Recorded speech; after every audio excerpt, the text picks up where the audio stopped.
Cheese is amazing, and anyone who says otherwise is lying. It's great with wine, perfect on the side with some crackers, and it can improve almost any savory dish you care to add it to. But not all cheese is equal, and there's some that you should leave sitting on the shelf in the grocery store. We're talking about cheese that's not good for your waistline, bad for the environment, exposing you to a high risk of food poisoning, and one that's even got more in common with foot funk than with anything else in your fridge. So, which cheese should you be skipping? Just talk about a different... I can ignore the cheese! Yeah, we'll talk about Queso fresco. Queso fresco is a staple of Mexican cuisine, but there's a dangerous side to this cheese. It can be a breeding ground for listeria. Both homemade and commercially produced queso fresco is likely to grow bacteria, and it's been linked to numerous food poisoning outbreaks. Even if you buy and unwrap a perfectly safe batch of queso fresco, it can easily pick up a contaminant from your home or fridge, where it doesn't take long for a problem to develop. The CDC recommends pregnant women, people with compromised immune systems, and the elderly don't eat queso fresco at all. The risk for listeria is so great. The consequences are serious. It can be fatal and has been linked to miscarriages. This is definitely one case where it's better to be safe than sorry. Mascarpone. Mascarpone isn't just a pretty pricey cheese, it's also about 50% fat. That fat content is what makes it an excellent dessert cheese and thickening agent in savory dishes. But it's also what makes this one deserving of the unhealthy reputation cheese can have. If you were to eat a single tablespoon of mascarpone, you'd be eating about 10% of your daily allowance of dietary cholesterol, in addition to all that fat. Since most people are trying to lower their cholesterol, not raise it, that makes being aware of mascarpone's potency pretty important. Fortunately, you can swap out mascarpone for low-fat ricotta in many dishes, and cream cheese and Greek yogurt are also viable replacements. You can also replace just part of the mascarpone to keep the flavor and lose some of the bad stuff, and that's good, because there's a lot of bad stuff. Sheep cheese. If you think sheep cheese would be more environmentally friendly than cow's cheese, you're mistaken. It all comes down to just how much milk and cheese a sheep can produce. When researchers from MTT Agri-Food Research Finland looked at how much methane was produced by sheep, cows, and goats compared to that of how much cheese was ultimately produced, they found sheep were the least efficient of them all. If you want the most environmentally safe option, go with a goat cheese. Not only are they the most efficient animals, but soft cheeses that haven't been aged for a long time are the best when it comes to energy consumption as well. Cheddar. There's no denying that cheddar is a favorite cheese, both versatile and delicious. 'Cause cheddar cheese makes all the difference. Hooray! But because you can easily eat away more than a few servings in a single sitting, moderation is key here. It can quickly become bad for you, especially considering it can contain a huge amount of salt. The Food and Drug Administration recommends that adults consume no more than 1 teaspoon of salt per day. When the UK-based specialist group Consensus Action on Salt and Health tested various types of cheeses, they found that while salt content varied across brands of cheddar, some had a higher concentration of salt than actual seawater. A single matchbox-sized serving of cheddar contained about 1/6 of the recommended daily allotment of salt. And how many of those servings do you put on your nachos? Skip this one if you can. Velveeta. As amazing as Velveeta is in queso dip, you should still skip it for a few different reasons. A single serving of Velveeta has 80 calories, which doesn't seem like much, but 50 of those calories come from fat. Now let's put serving sizes in perspective. 1 ounce is considered a serving of Velveeta, and there are 16 servings in that block. Given that it's easy to sit and pick away at a bowl of queso dip all night, you know you're going to be getting more than a single serving if this one's on the menu. It's also incredibly high in lactose, making it a problem for not just those who are lactose intolerant, but also those who might be sensitive to dairy. While milk has between 3.7 and 4.8% lactose, Velveeta has a whopping 9.3%. Not only are you going to pack on the fat and calories, but you're going to feel bad afterwards. Just don't do it. Limburger. Even if you can't stand the idea of Limburger, you probably know someone who loves nothing more than putting some on a sandwich and grossing out everyone else in the room. Fortunately for you haters, science is on your side. If you're having a picnic and want to keep the mosquitoes away, put some Limburger out away from the party. The mosquitoes will choose the Limburger over you, and that's because they think it's an extra strong version of what they're attracted to in people: bacterial foot funk. Researchers at a Dutch university have found that the bacteria that turns Limburger into, well, Limburger is the same genus of bacteria that's between your toes. It grows when cheesemakers wash the outside of the cheeses with water, which then nurtures the bacteria in the same way our sweaty feet do. That doesn't explain why some people love it, but if you hate it, there's your scientific explanation as to why it's gross. You're welcome.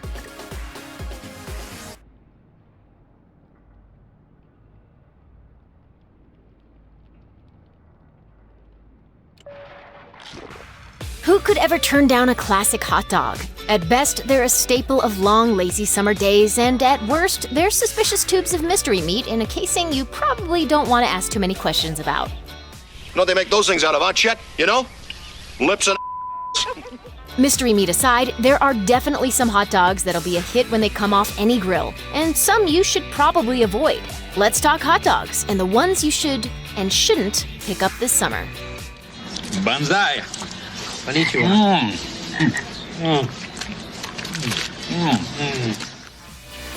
Should. Soubrette. Gluten-free hot dogs might seem like a bit of an odd thing to talk about, but for those diagnosed with celiac disease, it's a huge deal.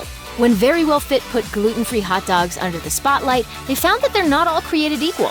According to the FDA, hot dogs can be labeled gluten-free if their gluten content is less than 20 parts per million. And that brings us to Soubrette. They're one of the few hot dog manufacturers that have a gluten-free certification from the Gluten-Free Certification Organization, and they go beyond what the FDA requires. So if you're looking for something you can serve safely, Soubrette is it.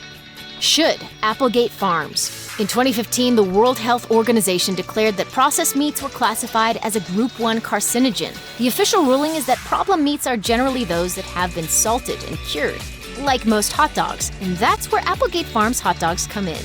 Fox News named them as the best all-beef hot dogs you can buy for a few reasons. They're uncured, which means they don't have the things that are usually added to cured meats to help them with the preservation process. They're also fairly low in sodium. Well, for hot dogs at least. They also go above and beyond industry standards when it comes to animal welfare, claiming that they use only animals raised with no antibiotics, no crates, and plenty of space. That's me, all natural. Should. Boar's Head Light. Obviously, hot dogs aren't a health food, but you should be able to eat a couple without ruining your day or your diet, right?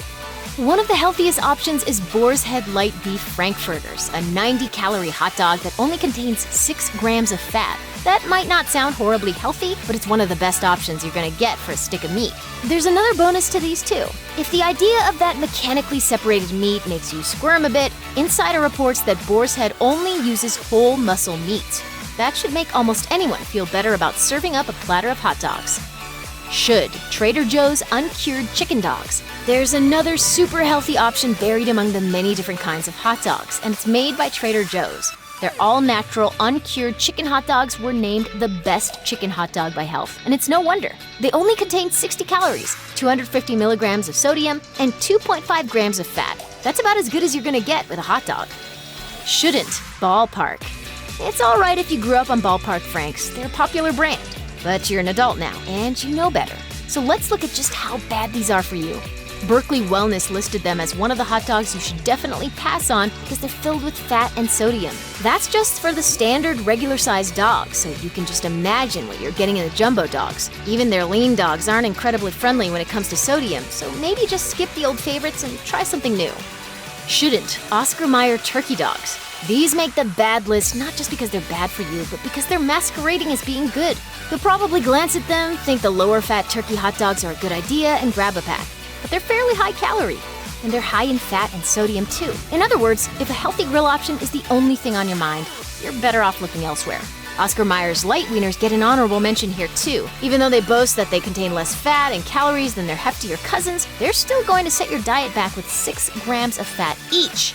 Shouldn't vegetarian and kosher dogs. People have different reasons for becoming vegetarian, and if you think a vegetarian hot dog is a good idea for any of your meat-free friends and family, there's a good chance you're mistaken. In 2015, Clear Food did a deep dive into just what's in a hot dog and found that 10% of hot dogs labeled as vegetarian contained meat products of some sort. The report didn't name the brands, instead suggesting that it's a widespread problem across the industry. Clear Food also found that many of the pork-free hot dogs still contained pork. Worse, some of them were still labeled as kosher.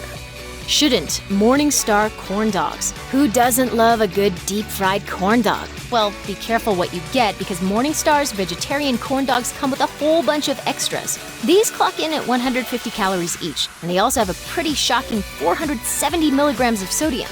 That's around a third of what you should be eating for the entire day, all in a single stick.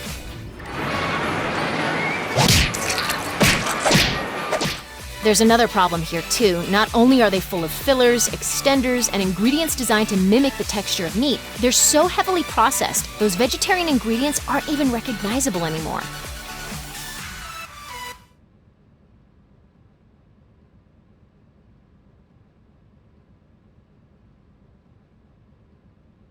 Rediscover your love for the Big Mac and its special sauce. The Big Mac turned 50 last. Gabagool, over here.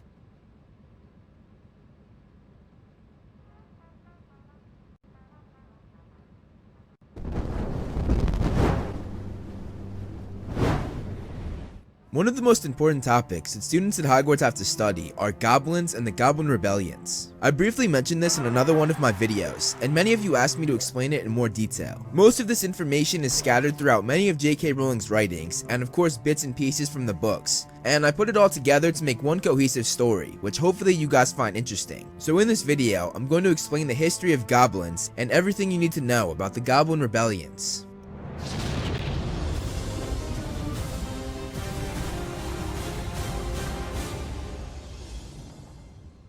Let's start by going back to what led to the Goblin Rebellions and how the relationship of goblins and wizards became so bad. It actually dates all the way back to 900 AD with Godric Gryffindor, one of the 4 founders of Hogwarts. At the time, a goblin named Ragnuk was the king of all goblins. As the king, he was the finest silversmith because in goblin culture, the ruler does not work less than others, but rather more and more skillfully. This made Ragnuk the best metalworker in the world, as the goblin species were the most skilled metalworkers, and he was the most skilled of all the goblins. Perhaps Ragnuk's finest work was Godric Gryffindor's sword. It was made to Godric's specifications, and it was Ragnuk's masterpiece, fashioned with pure silver, ruby encrusted, and was an unstoppable weapon. When it was finished, Ragnuk reluctantly gave it to Godric, but as soon as he did, he wanted it back. To get it back, he pretended that Gryffindor had stolen it from him, and Ragnuk sent his goblin minions to steal it back. Gryffindor defended himself with his wand, but did not kill his attackers. Instead, he sent them back to their king, Bewitched, to deliver a threat, saying that if he ever tried to steal from Gryffindor again, Gryffindor would use the sword to defeat them all. The Goblin King took the threat seriously and left Godric alone, but he remained resentful until he died. This tale became the foundation for the false legend of Gryffindor's theft that resided for many years, especially among goblins. This was the first thing that made goblins angry with wizards, as they believed that their past king had been robbed and threatened by one of the most noble wizards of all time. Following this, goblins further resented wizards for not sharing their secrets of wand lore. They felt that they shared their weapons and other metal workings with wizards, but wizards never returned the favor. Goblins could use magic without wands, but without a wand, their power was limited compared to what humans had. Goblins felt that they had been cheated one too many times by wizards, and they decided to take control of something that was vital to wizards and the entire wizarding world: money.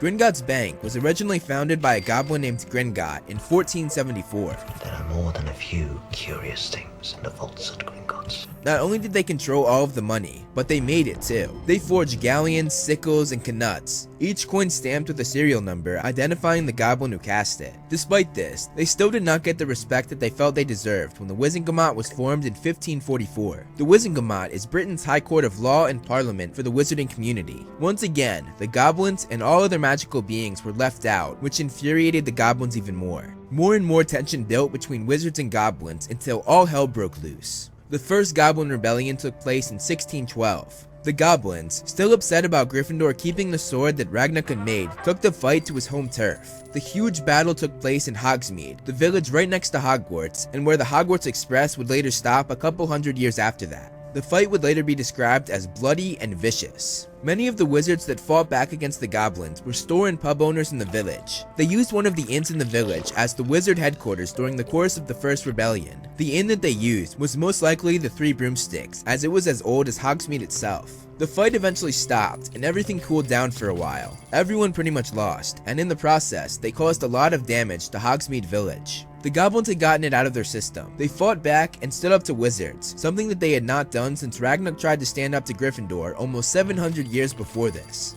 In 1707, the Ministry of Magic was formed, and in the atrium of the ministry, there was a fountain called the Fountain of Magical Brethren. It depicts a witch and a wizard above other creatures who are gazing up at them in awe. The creatures that look up to the human wizards include a centaur, a house elf, and of course, a goblin, once again showing that wizards believed that they were better and more important than goblins and other magical creatures. After the formation of the Ministry of Magic, a group of goblins called the Brotherhood of Goblins, or the BOG, was formed. It was founded by a goblin named Brodrig, and their goal was to press for goblin rights, including the right to carry and use a wand, but they were denied by the ministry many times. One incident made the goblins even more angry when a goblin named Nagnok, a Gringotts employee, was accidentally killed by an untrained security troll sent by the Ministry of Magic. The goblins of course blamed the wizards for his tragic death. To further escalate the tension between wizards and goblins, a goblin named Urg the Unclean was dunked in a village pond by a group of wizards in front of the whole village. This drove Urg to be the leader for what would be the Second Goblin Rebellion. He formed an army and led them all to fight back once again against wizards and witches. He would eventually become the #1 most wanted by the Ministry of Magic and would eventually be captured and imprisoned, which again did not help calm the tension between goblins and the wizarding community.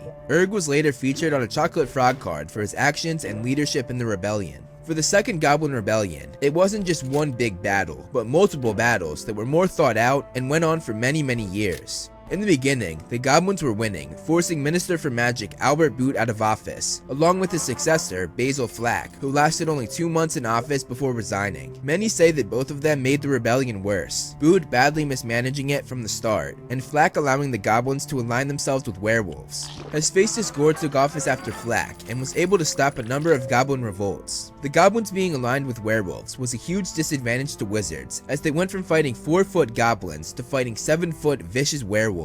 The wizards realized that the only way to stop them was to get the werewolves to unalign themselves with the goblins. Unfortunately, Gore failed to do this, and many believe that his refusal to establish rehabilitation programs for werewolves ultimately led to them staying on the goblin side for longer than they had to be. This led to more attacks that the wizarding community felt could have been stopped had Gore done what they were pushing for. In one incident of the revolt, a goblin named Hodrod shrunk a bunch of wizards and tried to crush them with his feet, but the ministry caught him before he did and arrested him. This did not sit well with the goblins, and the BOG met with representatives from the Department for the Regulation and Control of Magical Creatures, demanding that he be released. When the ministry refused, it ended in a small riot. Some goblins were able to get hold of wands from wizards, and use them to transfigure a bunch of things and march down the streets, chanting BOG slogans. The revolts continued for 10 years into Gore's term in 1762, but was finally stopped when goblin rebel Vargo was killed in battle. A shocking theory later came up years after the rebellion, which stated that Vargo was actually a renegade house elf. One thought that comes to my mind, and just to be clear, this one theory is not fact like the rest of the video, which is all canon and confirmed by Rowling, but could a wizard have sent their house elf to go and fight with the goblins and work its way up, planning on being killed to end the war and the revolts, with the wizards coming out on top? That would certainly make an interesting plotline for both the house elf and the end of the war. The aftermath of the Goblin Revolts was still present 200 years later when the Harry Potter series took place. Goblins did not trust wizards, and if they made it seem like they did, they would almost always turn on you. I know goblins. If you struck any kind of bargain with Griphook, you must be exceptionally careful to live up to it. If you don't, he won't be forgiving. We saw this firsthand with Griphook betraying the trio in Gringotts. I said I'd get you in. I didn't say anything about getting you out. Goblins also believed that whatever they made, like the Sword of Gryffindor or armor or anything else, that those objects were not owned by the wizard that bought it, but rather they believed that they were simply renting it from the goblins, and when they died, they should give it back. They would get very angry when wizards would pass on their goblin-made objects to the next generation when they died, because the goblins believed that it was their property. During the events in Goblet of Fire, we also saw goblins hunt down Ludo Bagman after he lost a bet with them. He tried to give them leprechaun gold, which disappears after a few hours, which did not fly with the goblins. They ended up picking Bagman clean, and even though they took everything of value from him, they still asked for more because what he had given them was not enough to cover his debt. Again, they did not trust humans, and in this case, rightly so. Bagman doing this actually led to goblins not trusting either side during the war when Voldemort returned, and ultimately, they stayed neutral, not trusting either side, because both sides were human. Thanks so much for watching, guys. You can follow me on social media. Links for that will be in the description. And I want to give a huge shout out to all my patrons listed below. If you want to be listed on my next video, plus a bunch of other rewards, check out my Patreon, which is linked down below. If you enjoyed this video, make sure you press that subscribe button to help grow the channel. Again, thank you so much for watching, and look out for more great videos on the way.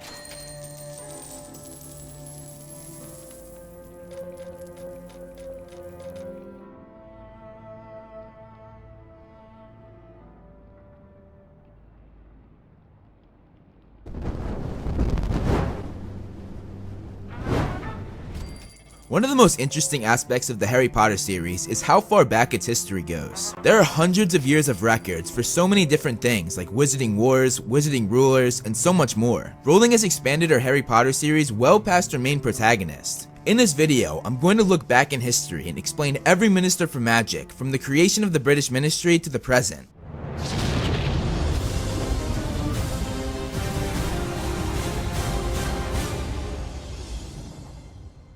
Let's first start with the formation of the Ministry of Magic and the duties that the minister has. The position was formally established in 1707. The minister is democratically elected, although there have been times in Great Crisis when the post has simply been offered to an individual without a public vote. An example of this is Albus Dumbledore, but he turned it down multiple times. There's no fixed limit to the minister's term of office, but he or she is obligated to hold regular elections at least every 7 years. The post of Minister for Magic tends to last much longer than Muggle ministers. Generally speaking, and despite the moans and grumbles, their community is behind them in a way that is rarely seen in the Muggle world. This is perhaps due to the feeling on the part of wizards that unless they are seen to manage themselves competently, the Muggles might try to interfere.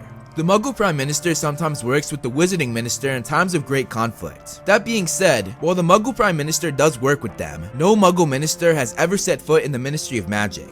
Now let's jump into the ministers. The first ever Minister for Magic was Ulig Gamp from 1707 to 1718. He was previously the head of the Wizengamot. He had probably one of the hardest jobs of any minister due to the fact that he had to adjust the wizarding community to the statute of secrecy. Wizards would no longer interact with muggles and had to keep their existence a secret. Perhaps Gamp's greatest legacy was to create the Department of Magical Law Enforcement to deal with this huge transition. To this day, this division in the ministry is one of the biggest and most important. Gamp's portrait is in the Muggle Prime Minister's office, and his portrait is the thing that warns the Muggle Minister that the Minister for Magic is about to arrive. The second Minister for Magic is Demecles Rao, who was in office from 1718 to 1726. The Rao family is a pureblood family, and if you consider the Cursed Child canon, which I do not, but I'll add this fact anyway, Delphi was taken in by this family after her mother and father were killed in the Battle of Hogwarts. Rao was elected on a platform of being tough on muggles. The thing that got him elected ultimately became the thing that forced him to step down when the International Confederation of Wizards stepped in, not approving of many of his tactics. Before he left, however, he threw away plans for a wizard prison and decided to use Azkaban, which was a Dementor-infested fortress used by an insane dark wizard in the 15th century. He made the Dementors guards to save the ministry money, not having to hire human guards. The next minister was Perseus Parkinson, who was in office from 1726 to 1733. The name Parkinson should sound familiar because it was the name of Draco's sort of girlfriend, Pansy Parkinson, a descendant of Perseus. Perseus became known for attempting to pass a bill to make it illegal to marry a Muggle. This made the wizarding community angry, as they were tired of anti-Muggle sentiment and wanted peace. They ended up voting Perseus out at their first opportunity. Eldritch Diggory replaced Parkinson and was in office from 1733 to 1747. He was a very popular minister and well-liked. He is of course related to Cedric Diggory, who was also well-liked by the student body.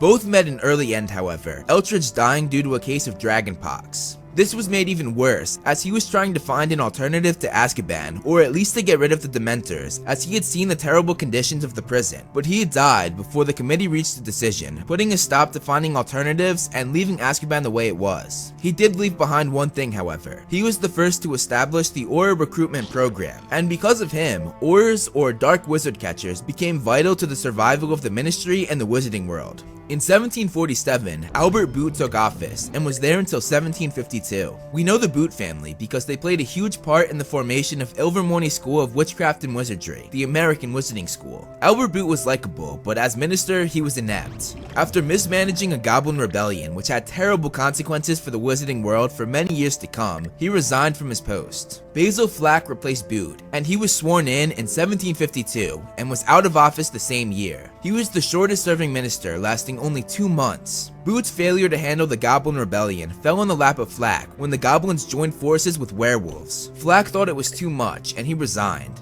Hephaestus Gore followed Flack and was in office from 1752 to 1770. Gore was one of the earliest Aurors. He successfully put down a number of revolts by magical beings, mostly to do with the Goblin Rebellion. However, historians feel that his refusal to establish rehabilitation programs for werewolves ultimately led to more attacks. One such revolt took place 10 years into his term in 1762 when Goblin rebel Vargo was killed in battle. It was later theorized that Vargo was really a renegade house elf, however. Gore would later go on to renovate and reinforce Azkaban prison, making it last for many more years to come. Maximilian Crowdy followed Gore after his 18 years in office. Crowdy was in office from 1770 to 1781. He was in office during the Revolutionary War, when the American patriots in the 13 colonies fought British rule. When the MACUSA, or American Ministry of Magic President, Elizabeth McGillicuddy, wrote to Crowdy asking if he was going to intervene, Crowdy wrote back, sitting this one out. MACUSA decided to do the same, and neither the British Ministry of Magic or MACUSA intervened in the war. Crowdy was a father of 9 and was a charismatic leader.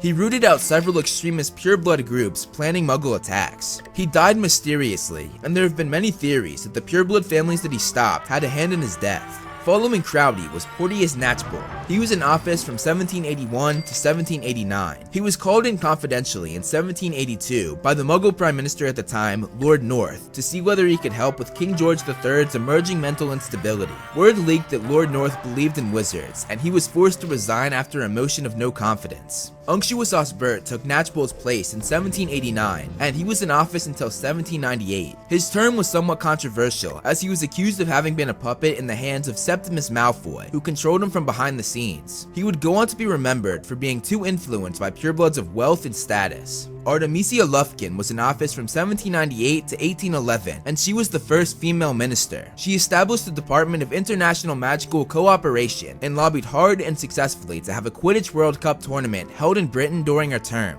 Grogan Stump followed Lufkin, and Stump was in office from 1811 to 1819. He was a very popular minister and made a lot of change, almost all of it good. He put to rest a debate that had been going on since the 14th century, stating the difference between beasts and beings. He said that if a species has the ability to understand the law of the magical community, then they were considered beings, an example of this being centaurs. To manage this, he created the Department for the Magical Regulation and Control of Magical Creatures, Beings, Beasts, and later Spirit Divisions, which focused on ghosts. He was also very passionate about Quidditch, his favorite team being the Tutshell Tornadoes, and he created yet another department in the ministry called the Department of Magical Games and Sports. Josephina Flint was next, and she was in office from 1819 to 1827. We know the name Flint, as Marcus Flint was the captain of the Slytherin team in Harry's early years at school. Just like her great-grandson, Josephina revealed an unhealthy anti-Muggle bias. She disliked their new technology like the telegraph, and she claimed it interfered with proper wand function. Adeline Gamble took Flint's place and was in office from 1827 to 1835. Unlike Flint, she was very intrigued by Muggle technology, and during her term, she solved a big problem: how to transport students to Hogwarts. Ever since the Statute of Secrecy was put into place, kids were taking port keys to school, but this caused a lot of trouble, a third of the students not even making it to school, missing their time slot. Gamble, being intrigued by Muggle inventions, came up with the idea to use a train to transport the students. Because of her, the Hogwarts Express was created. After Gamble, Rodolphus Lestrange took office from 1835 to 1841. Now, he's not to be confused with his great-great-grandson with the same name, who married Bellatrix and helped torture the Longbottoms into madness. The minister Rodolphus attempted to close down the Department of Mysteries, but he was ignored. He eventually resigned due to ill health, which was widely rumored to be inability to cope with the strains of office. Following Rodolphus was Hortensia Millefut. She was in office from 1841 to 1849. She was known for introducing more legislation than any other minister, much of the new laws being very useful, but some of it very unnecessary. One example is hat pointiness. The useless laws that she added ultimately resulted in her political downfall. Evangeline Orpington replaced her and was in office from 1849 to 1855. She finished what Gamble had started with the Hogwarts Express. The ministry was worried about having a train station in King's Cross right in front of the Muggles. Orpington came up with the solution to create a concealed platform which could be accessed by walking through platforms 9 and 10. Orpington was also a good friend of Queen Victoria, though she never realized that she was a witch, let alone the Minister for Magic. Orpington is also believed to have intervened magically and illegally in the Crimean War to help her friend Queen Victoria. Priscilla DuPont was in office from 1855 to 1858. She developed an irrational loathing of the Muggle Prime Minister, Lord Palmerston, to an extent that caused so much trouble that she was forced to step down. Ironically, Palmerston was forced to resign by the Muggles 2 days after DuPont, something that seemed as though it had a bit of a push from a certain someone. After DuPont, Douglad MacPhail took office from 1858 to 1865. His job was pretty easy. While the Muggle Parliament went through a period of marked upheaval, the Ministry of Magic had a period of welcome calm during his term. MacPhail was also the one responsible for putting the night bus on the streets, his idea imitating the Muggle bus service. Ferris Spavin was the longest-serving Minister for Magic, being in office from 1865 to 1903. He was put through a lot, surviving an assassination attempt and a life-threatening kick from a centaur after he told a racist joke.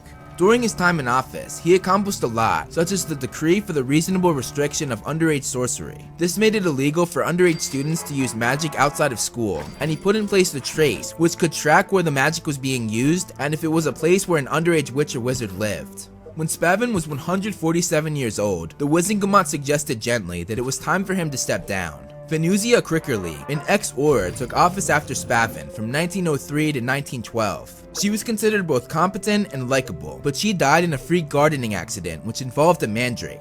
Archer Evermond replaced Crickerly and was in office from 1912 to 1923. His term was during World War I in the Muggle world, and he forbid any witches or wizards to get involved, and if they did, they broke serious infractions of the International Statute of Secrecy. Despite this, thousands defied him and aided the Muggles where they could. A member of the Wizengamot at the time, Henry Potter, Harry's great-grandfather, caused a minor stir when he publicly condemned Evermond for not allowing them to aid the Muggles during the war. Lucran MacLaird took office from 1923 to 1925. He was a gifted wizard, but an unlikely politician. He was very reserved and shy. He liked short conversations and little interaction. Due to his personality and lack of leadership, he was forced out of office. Hector Foley took his place from 1925 to 1939. He was the minister during the events of the Fantastic Beasts series. He was undoubtedly voted in because of his opposite personality to MacLaird. He was always upbeat and flamboyant, but he made a grave mistake when he did not take the threat of Gellert Grindelwald seriously. His lack of response was openly questioned, and was even in the Daily Prophet, with the title of the article asking whether flamboyant Foley was doing enough. His lack of action ultimately cost him his job. Leonard Spencer Moon took office after Foley from 1939 to 1948. He was a sound minister who worked his way up from being a T-boy in the Department of Magical Accidents and Catastrophes. He oversaw a great period of international wizarding and Muggle conflict, specifically World War II, which he handled very well. He also enjoyed a good working relationship with Winston Churchill, the Muggle Prime Minister at the time.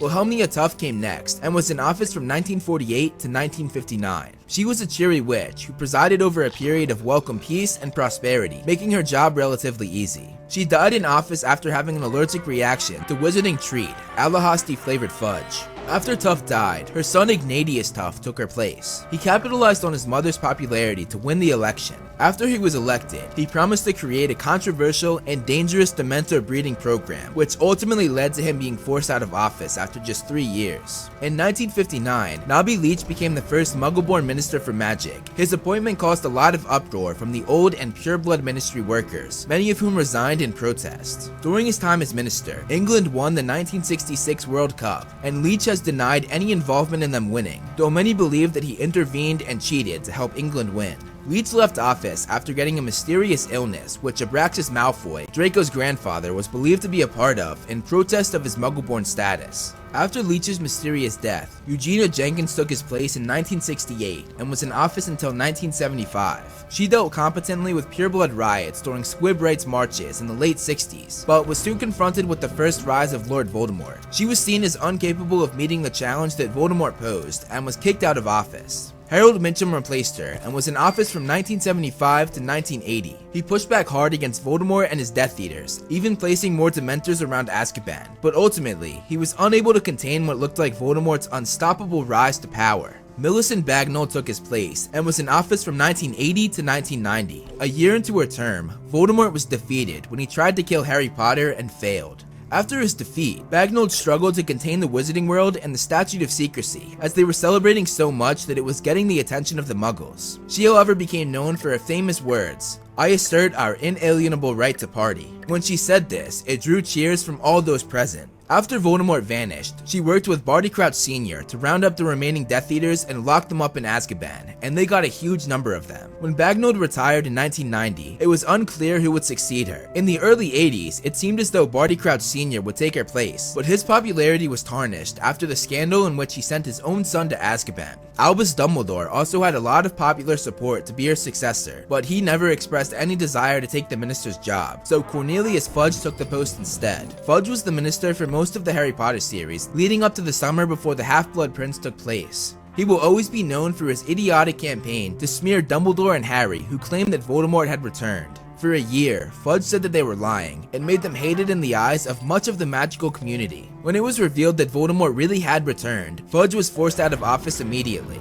Rufus Scrimgeour replaced him in 1996, the year before Harry's 6th year. He was the third ex-Auror to gain office, and was one of the toughest ministers of all time. He tried to recruit Harry to their cause, but Harry refused to join the ministry after what Fudge and Umbridge had done to him. Scrimgeour ultimately died a hero, protecting Harry despite his refusal to work with him. He was captured and brutally tortured by Voldemort himself for information on the whereabouts of Harry. Scrimgeour put up a fight, and in his final moments, he refused to talk despite knowing where Harry was. Voldemort then killed him on the spot, but the official line to Scrimgeour's murder was that he resigned and was replaced by Pius Thicknesse. Thicknesse was under the Imperius Curse by Voldemort and was his puppet. He ended up fighting alongside Voldemort and his Death Eaters during the Battle of Hogwarts, but when Voldemort was killed, he along with all the others that were under the Imperius Curse came to and were cleared of all charges. Thicknesse was obviously forced to step down, and Kingsley Shacklebolt took on the role of Minister for Magic after the defeat of Voldemort. He oversaw the capture of the remaining Death Eaters and Voldemort supporters. He got rid of the Dementors who guarded Azkaban and made sure that they would never be used to torment the opponents of the Ministry ever again. He appointed Harry as the head of the Auror Department and made repairs to the Wizarding World following Voldemort's reign of terror. Kingsley was able to revolutionize the way that the Ministry worked, and with the assistance of Hermione Granger, eradicated the pro-pureblood laws. Again, if you count the Cursed Child canon, which again, I do not, Hermione Granger is the last known Minister for Magic during the events of the play, taking Kingsley's place around the year 2016. She would use her power in the Ministry to give house elves more rights and continue her work with SPEW, or SPEW, which she had previously started working on before she took on the role of Minister. We know that she was Minister until at least 2019 or 2020, the year that the play ends. And that's it, every Minister for Magic of all time. Let me know which Minister you found to be your favorite or the most interesting in the comments below. Thanks so much for watching, guys.